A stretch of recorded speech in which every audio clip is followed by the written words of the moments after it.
Okay, so hello everybody, and welcome to noon. Am I still? Can you still hear me? Yes.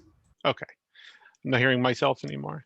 Okay, so we're going to talk a little bit about Project DENT. This is a Linux Foundation project that was put together around the concept of using Linux and SwitchDev as a network operating system, and not using a abstraction layer. We just had to talk about Psi, right? But outside of that, there's OpenSL, there's OFTPA, there's a bunch of different abstraction layers that are available. And our goal here really was to build something that would be usable by just Linux, right? You would run Linux on the box and the drivers and everything would already be there and everything would work. So, so it's me.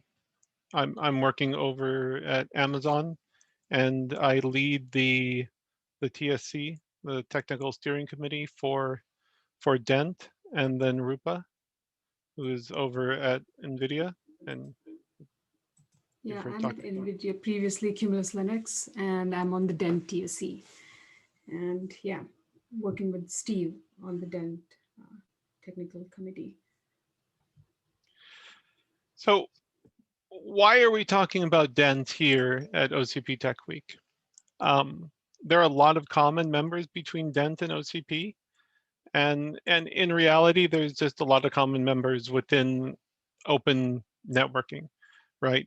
And so DENT actually partners with the Open Compute Project for hardware. We also get ONI and ONL from OCP. And I believe there's even an agreement between the Linux Foundation and OCP to to work together for things. And what we're looking at is the DENT, and this was mentioned earlier in Jeff's talk. The DENT is really a natural fit for the OCP CBW project. So I'm going to go through this slide. It's not exactly in order. It's more kind of grouped by concepts. But why did we do open networking, right? And we've been doing open networking for quite a while, over a decade, right? And one of the first reasons, right? Replacement for legacy vendors, Cisco, Juniper, etc., right? We know that vendors like Pronto and Quanta produce switches for large customers in the early days, and that was when we started to see open networking and really started hearing about it. Acton Quanta started to bring these switches out and provide you with a switch that you weren't forced to run a specific operating system on. ONI came out, allowed for a generic install environment, and then because we use it, ONL came out and it provided a platform-specific OS. And by providing the platform-specific OS, it actually allows us to easily bring in SwitchDev in this initial version of DENT. So the challenge, really, the biggest challenge is bringing the scale of the data center into a small wiring closet or a distributed location, right? So as we know, Amazon has stores. We have both the Whole Foods market stores and we have the Amazon specific stores. And within those stores, we have a lot of equipment. We have a lot of PoE. We have a lot of need. And so we're running a significant amount of hardware to do this. And the costs are not small for that. And we didn't want to get stuck in a position where we had to run Cisco or Juniper or any specific operating system, that we had the freedom to kind of work with whatever we wanted to. And so the concept came up of DENT, which is part hardware, where there is a cost reduced hardware provided, and then part software, where there's an OS that runs on top of the cost reduced hardware. So it's a lot of next generation facilities. I mean, everything is constantly moving, as people know, especially with like JWO just walk out technologies within Amazon. And there's a lot of cases where data has to be sent from the remote site into a hybrid cloud and processed there, right? Machine learning, understanding what's going on with your customers and such. And we'll cover a couple of those a little bit later. But this statement applies across the board, right? That the critical infrastructure must be open and it must be standardized, right? We need a way to work with it that we're not trapped into a space. So hardware, software disaggregation, networking, everyone's aware, right? I mean, most people have been talking about Sonic all day, but the concept is the same, right? Your network operating system and your hardware should be disaggregated. And your network operating system should be standard, open source, right? Your network application should come from and be the normal network applications that you use. IP Route 2, ETH tool, all of those tools are available on Linux. And that should be the way that you interoperate with the hardware. Here we just have generic hardware abstractions, right? And then NOS infrastructure abstractions. But the point here is, you know, this is what everything looks like today for open networking. So this slide is where my timelines are not exact. So how did we get software, right? So we had to first get an open SDK, and you really had two options. You could attempt to write your own if you knew enough about the hardware, or you know, OpenFlow really kind of kicked off the public part of this, where everybody could start to get involved. And OFDPA came out from Broadcom, and there were other tools that came out with the OpenFlow controllers. And I note that, you know, OpenNSL, SCI, SDKLT, there's a lot of movement, but a lot of these things came out. They actually came out later than SwitchDev. SwitchDev, I think, came out initially in 2008, and then officially became a useful project in, I think, 2011, when a lot of stuff got pushed into the kernel. So post that, right, we had Sonic, OpenSwitch, other NOS projects that were born. We had a lot of competitors in the space that were coming out. Some of them are still around, some of them are not. But the point is that this became even more and more interesting to people and valuable.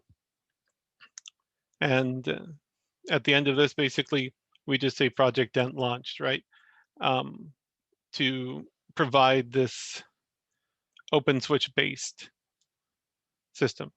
So we have a list of members, right? They separate them by Premier in general, but really everybody is a contributing member who is part of the company, who is part of the networking group, DENT project. And it's Amazon, Cumulus, Mellanox, right? Cumulus and Mellanox are now one with NVIDIA, Delta, EdgeCore, WNC, Marvell, right? You'll notice that there's really one major customer, and then different ODMs and hardware providers who are in there, and this continues to grow as we go along, and really the goal is to bring in more companies that are doing similar things with a lot of IoT and such, and PoE run pieces around like in their stores and such. So I kind of went through this, but the DENT project, it utilizes the Linux kernel, SwitchDev, other Linux tools, and it just basically builds a kind of a new standardized network operating system. Nothing in this is supposed to be proprietary, right? There isn't a goal. The goal here isn't for there to be people coming in and writing their own abstraction or having abstractions where from the different vendors they're different, right? That they have different calls and such, right? None of that. So by using SwitchDev, we can just standardize across the board there. Currently, SwitchDev is supported in the kernel, the Linux kernel, by Marvell and Mellanox, and we're seeing good progress within the SwitchDev community. And again, we just note that we partner with the Open Compute project here. So guiding principles. Again, utilize the Linux kernel, SwitchDev, other Linux-based project as the basis for the solution. Don't add in any proprietary pieces, tools, anything. Attempt to keep this as clean as possible when it comes from a Linux perspective. Some of this, like the platform abstraction, is still done in other tools, but those tools are also open source and available. And so there's no attempt to hide things using some sort of a binary or things of that nature. Simplify abstractions, write the API, the driver is low level. And these already exist, and they continue to be built up by the different vendors. And really unify the community of silicon vendors, OEMs, SI, and such. We're seeing this with Mellanox and with Marvell, and there are some others who are on the horizon to put this in. And our goal really is for this to exist in general across any chipset. Whether that happens, nobody can tell the future, but it really is useful, at least from our side, to be able to just deal with the Linux networking API and not have to write other pieces. And we're looking to expand into other use cases, such as the enterprise data center, but really right now we're focused on the campus, the branch, stores, that type of thing. So why would anybody use DENT, right? We say wide access to hardware. It's not huge, right? But basically all of the Mellanox boxes can run SwitchDev, and then there's another 7, 8, 9 or so platforms that are out that can also support SwitchDev.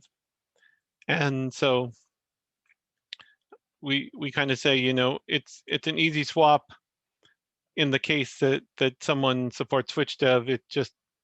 It's exactly the same no matter what you're using. Support for and with the existing Linux tool chains, right? SwitchDev has the infra for the NOS. Everything else goes on top. Reduced cost of goods, right? So here you can start looking at hardware and say, well, if I'm going to use a ton of these, maybe I don't need the uplink ports. Maybe I don't need certain pieces. And so you can actually reduce the cost of the devices by removing things that are not necessary for the specific use case that you're using. And then the integration time, right? There's no SDK integration time. Basically, if you know how to use routing and other pieces on Linux, then you can basically do it here. So here I can go on or turn over to Rupa. Thanks, Steve. And I think, I don't think Steve and I have arranged the slides really well. Some of the retail slides, I will call upon Steve again. So DENT with SwitchDev. So like Steve mentioned, SwitchDev is a project that started long ago, and we have Marvel and Mellanox drivers today. So the promise of SwitchDev is basically the out-of-box experience, right? Like with any Linux hardware or any hardware, networking hardware supported by Linux, you could potentially have a distribution with the right kernel versions and driver included, and you will get an out-of-box experience. So, and because it's Linux and its drivers there's a shorter certification process, or it's more standardized in a way, like on the servers. It's lightweight, and the upstream community, especially the kernel community, has a standardized process on qualifying or not qualifying drivers, review process for drivers, and so on. So we think the project will benefit from all of that with SwitchDev. So DENT Focus, again, like Steve mentioned, expand the community around SwitchDev, upstream kernel community as well, accelerate adoption in the industry, and standardize on the tool chain and software stack. So while DENT's it starts with, or it is edge first, again, the architecture does not prevent itself from, expanding into other solutions or other ecosystems. Next slide. So retail, actually Steve owns retail, so he can talk more about all the retail devices here. Yeah, so why is this critical to networking, to retail, right? The networking. You can see, thousands of cameras, CCTV, and other things that are running within a single location. 500,000 labels, sensors, the point of sale, and the space that this all occupies. And by providing the cost reduced hardware, it's a lot easier and less costly, obviously, to be able to run this equipment, right? So you're focusing on putting the money into the cameras, into the sensors, into the pieces that are really making money, not focused on putting the money into the networking hardware. Again, retail technologies, right? So digital cameras, electronic shelf labels, load sensors, HVAC, RFID, right? And a lot of this comes together, right? When you think about you're counting people, you're estimating how many people are in line, which is a very important subject at the moment. Demand sensing, being able to make sure that if you're running low on something or you're seeing a run on something, that you know about that automatically, and that's done. And stock control, lighting control. One of the interesting things that I've seen done so far with this type of technology is the ability to actually watch the floor and see people walking around, and then have basically circles around them that allow you to see, are they distancing or not? And then even they can see if they're distancing or not. And they'll have a green circle if they're good. They'll have a yellow circle if they're getting too close, a red circle if they're just too close. And that type of use we didn't have, 9 months ago, right? This is new, but it's part of our world. And so the use of the cameras and having more cameras and having what do we call them, temperature sensing cameras and such, it's all very important. And the goal here, right, is a standardized OS across the retail network. Here we have the retail processes, transit projects, behavior analysis, analytics, point of sale, in motion, right? that all ties together with, we've got the switches and we've got the gateways and the cameras and the access points, right? These things tie together and basically provide all of the hardware necessary on top of the network. And then the network itself is silicon and platform agnostic, and common Linux kernel and base hardened validated network operating system. So I'll let you take back. Yeah. Yeah. In the interest of time, I think I'm going to rush through the last few slides so that we can have some time for discussions. So DENT, the first V1 release, which is going to happen later this year or scheduled to happen before the end of this year, it's currently based on 5.6 kernel, but will likely move to the long-term stable 5.10 soon. The plan is to have 2 releases a year. And the first release is actually based on the, well, it already has Mellanox SwitchDev drivers, but it will mirror the actual Marvel SwitchDev driver, which has recently gone into the kernel. So ongoing discussions on ONL platform drivers and Linux native drivers, but the project actually supports both kinds of drivers today because like Steve mentioned, DENT is based on ONL. For Mellanox, for example, has Linux native drivers and Marvel has ONLP drivers currently. Ongoing work on at the TSC calls actually is basically to get the V2 roadmap going for next year. Currently, V1, all the basic L2, L3 support, the list is here. ETH tool and all the tooling for ETH tool for SFPs and QSFPs, transceiver query, DOM information and all that. Scale is mentioned here. Again, this is depending on the hardware that is supported. PoE management, PoE is critical to these platforms for the retail area.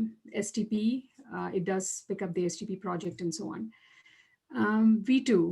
V2 features, it's still being discussed on the TSC, but this is the list of features planned, and this is taking into account the versions of packages that we're bringing in for the next release, plus asks for manageability like netconf openconfig.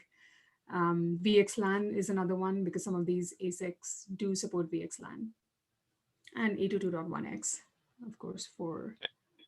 And gRPC too, right? We're hearing people asking for gRPC, right? So we're focusing on what we're hearing.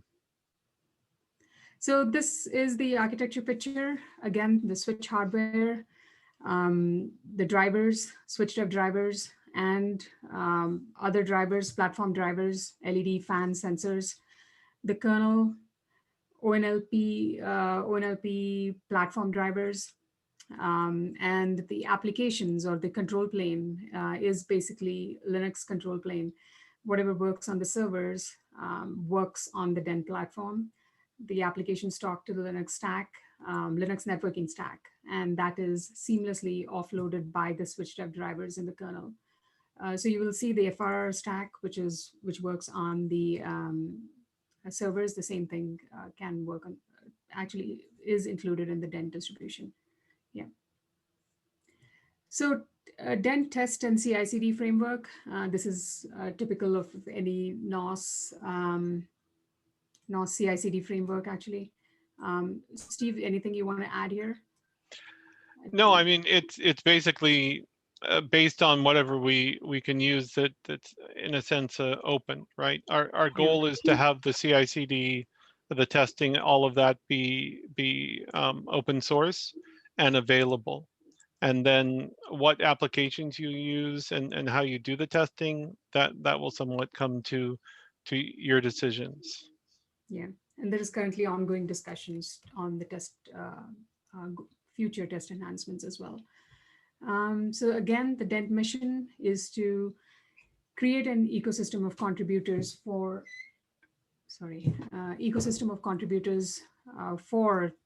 the DENT project and SwitchDev and so on, and continue to keep that API seamless, that is natively supported by Linux and hardware ecosystem. Again, open source, open participation community, promote participation from all the participants, right? It's from the drivers, it's from the Linux community, the Debian communities, and so on. Next slide. Yeah, call for action. OCP connection, like Steve mentioned again, the CBW project restarting is a great way to connect these two projects together. There's a DENT website. There is the TSC mailing list where most of the discussions happen. There is a TSC call, and that's the email address if anybody wants to participate in the DENT project. And some of this may be private, but it is going to be with the first release, it's all going to be public on GitHub, which is before the end of this year. So I'm prepared to run a demo, but while I'm running the demo, we can probably take the questions. Questions, yeah. If people can see here, basically, I'll quickly explain, right? Most of the DENT specific switches use ARM64 chips, and we're seeing across the board that a lot of companies are starting to pivot towards ARM. So we think we're in good space. So I can you already ask some of the questions here? Sure. While you run the demo. The discuss dev mailing list is pretty quiet. If where does the collaboration work happen if not there? It's usually the calls, which is Wednesday, 7 a.m. PST, every week, every Wednesday. So that's where most of the discussions happen. And is that on sorry, I missed it. Is that information in the slide deck on the calls or on the GitHub? It is on the project page. Okay. Good. Is it a requirement for switch vendors to provide the SwitchDev driver as source code? So the vendors should be upstreaming the code into the Linux kernel. That is our expectation. That's why some vendors have not gotten involved yet. But in general, you should see the code in the Linux kernel, and then DENT is a little bit ahead, right? Because we're getting code directly from Marvell that we're putting in, but all of that code is also being upstreamed. Yeah. I guess I could see that, I saw the reference to whether, do you use just Linux drivers or do you use drivers out of, say, ONL? But if you're kind of going the direction of trying to encourage just everything to be upstreamable, then whoever can do that should do that.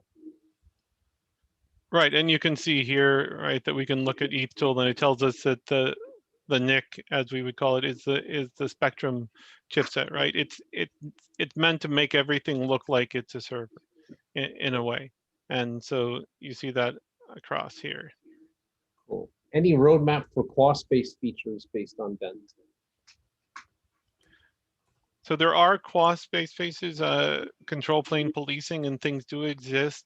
We do use TC for a lot of the filtering and such. And so if it's in the Linux kernel and it's available in SwitchDev, then that's where you'll see it, right? So that availability is literally linked to what's available in SwitchDev.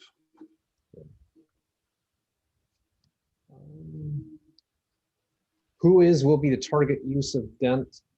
I think we covered that a lot with some of the enterprise and the retail campus. CBW lines up well.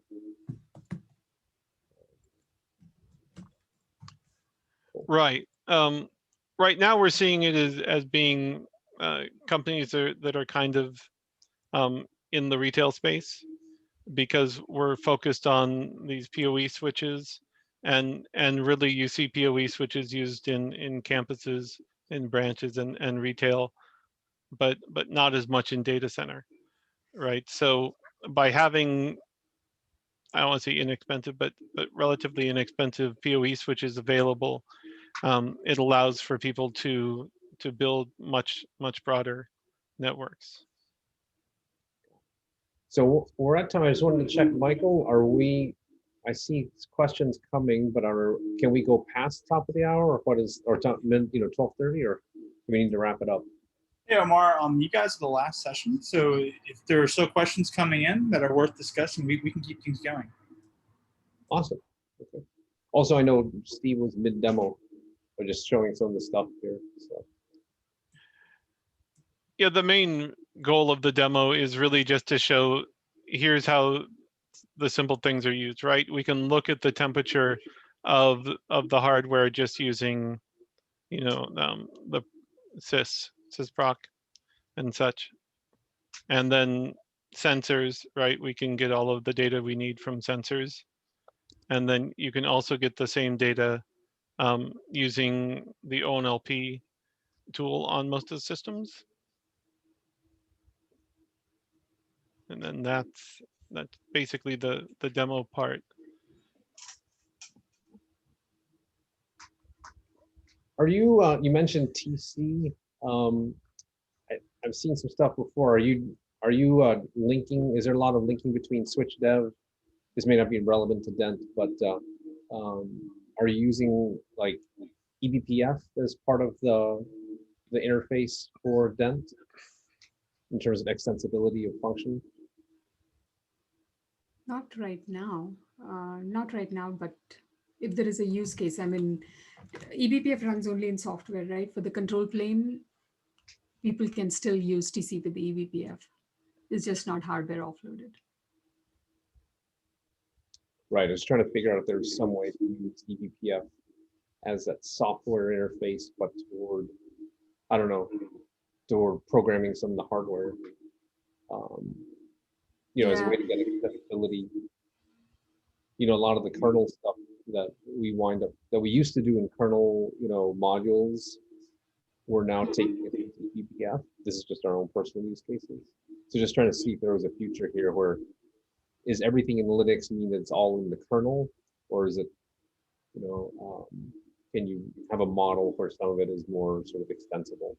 Yeah, so I think extensibility is supported, like you mentioned, right now only in software, but there are programmable NICs that have tried to offload eBPF, right? Like a Metronome and so on. So one advantage is DENT is using the latest kernel, and it'll move to a latest kernel, so latest eBPF infrastructure. So, and a lot is going in eBPF right now. So I think that's an advantage. Definitely right now for filtering at the control plane level, anybody can use it. At the control, I guess on the, got it. Yeah. And there have been a lot of discussions on, with the P4 eBPF thing, right, to make programmable programs to be offloaded to hardware. There have been discussions in the community. Only I think Metronome does it today, but yeah. I know Facebook uses a lot of eBPF software. It would be just from you and Steve, like your thoughts on this. Like, so OCP, I think we've always felt like, hey, multiple NOSes make a lot of sense, that that there would be a lot of different use cases. So this is exciting to see. And there was never an assumption that all the NOSes would be within OCP or Linux Foundation, and certainly not that all NOSes would be open source commercial. So this is great to see. What do you think the interaction with OCP community, what are the opportunities between DENT and the OCP community? Is it mostly around hardware?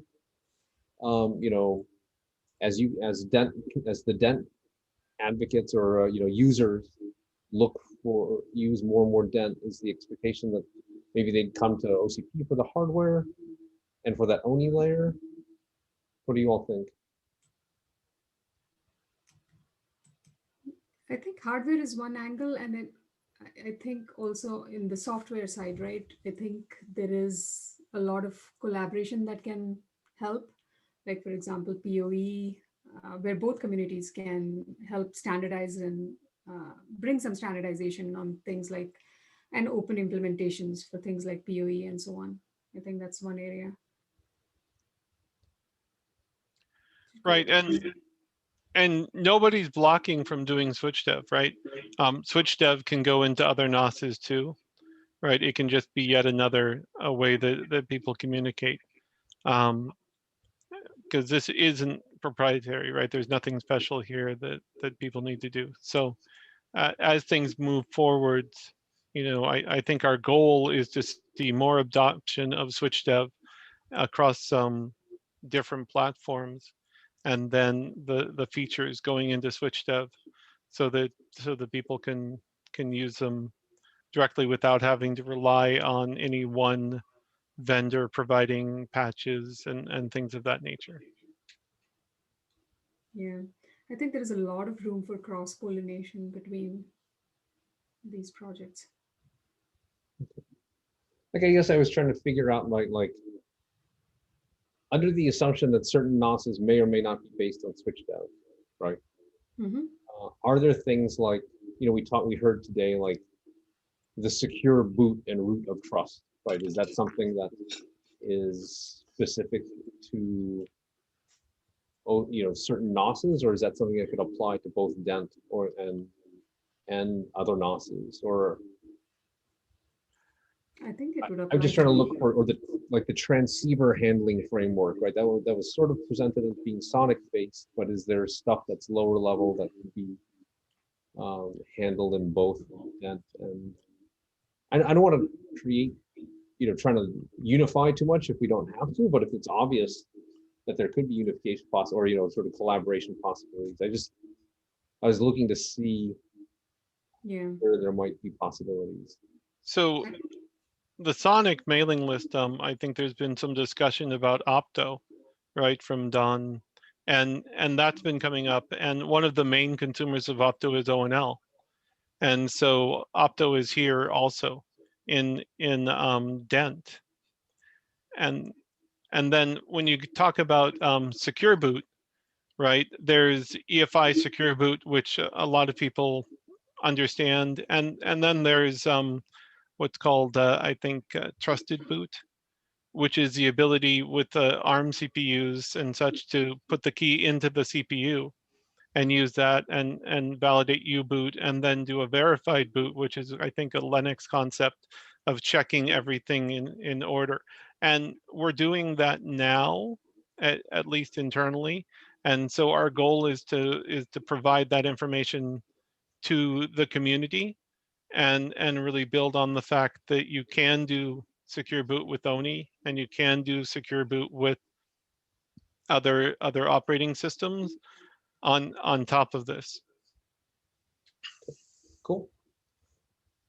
Well, I think, as the DENT project and community, if the more adoption of that, and if that's based upon OCP, some of the OCP hardware, and potentially some of the new OCP hardware that may come out of a restarted CBW project, I think that would be awesome. I would think it'd be awesome to see fundamentally, like, let's say there was no software interaction. Let's, absolute worst case, but that's fine. If we saw retail stores and different use cases with OCP hardware running DENT, that'd be so cool. I'd love to kind of hear and feature those within OCP as well. And then as we find possible software interactions, that would be great also. So yeah. Yeah. Cool. Let me see. Last I saw, I didn't see any more questions. Do you see any, Rupa? It says there are 3 comments. That would be great also. So. Yeah, it looks like there. Oh, here are a couple more questions. Yeah. How will DENT leverage specific ASIC related capabilities that are available? For example, setting hash parameters and ECMP lag, but those are not yet exposed in Linux. So there is always ongoing work recently the example hash parameters. So I don't think we talked about DevLink API. DevLink API is an API that was introduced in the kernel a few years ago, specifically for switch ASICs. And that's now being expanded to cover many of the things for NICs as well.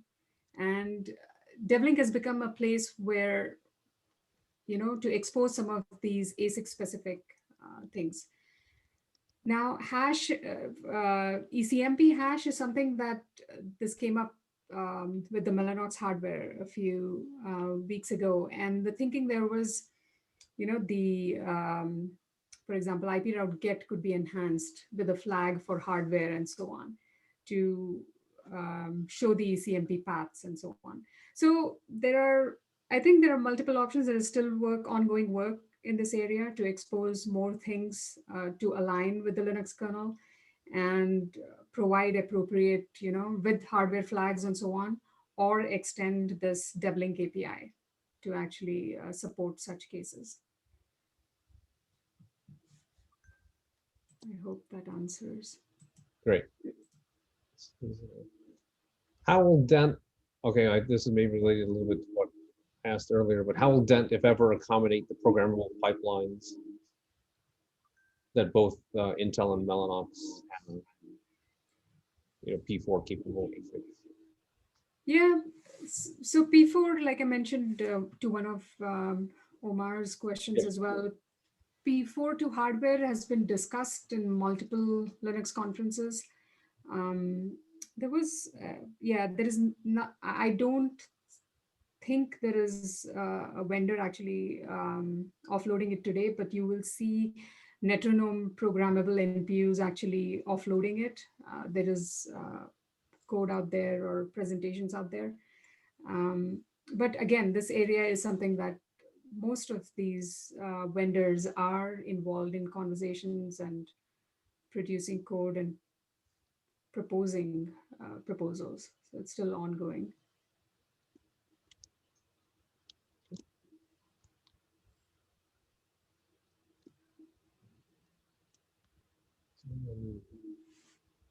Refreshing. Yeah, so P4 and BPF, to just add one more point, there was another, P4 to, I don't know, P4 to eBPF. I think LLVM also supports it, conversion to eBPF and then offload, or the other way around. Yeah, there is a lot of, if you search for some of those discussions, you'll find them.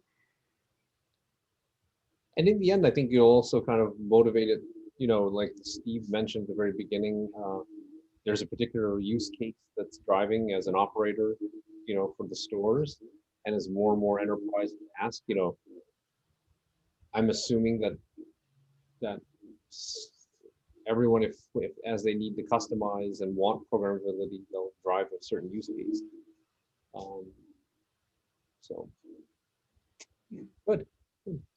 All right, I think we're seeing any more questions. That was great. We got a good flurry there for our last talk. So thanks, Rupa and Steve. Thank you. And thanks to everybody. I think this wraps up OCP Tech Week and certainly the networking track. So all of this will be available online here in a couple of weeks. So again, thank you very much.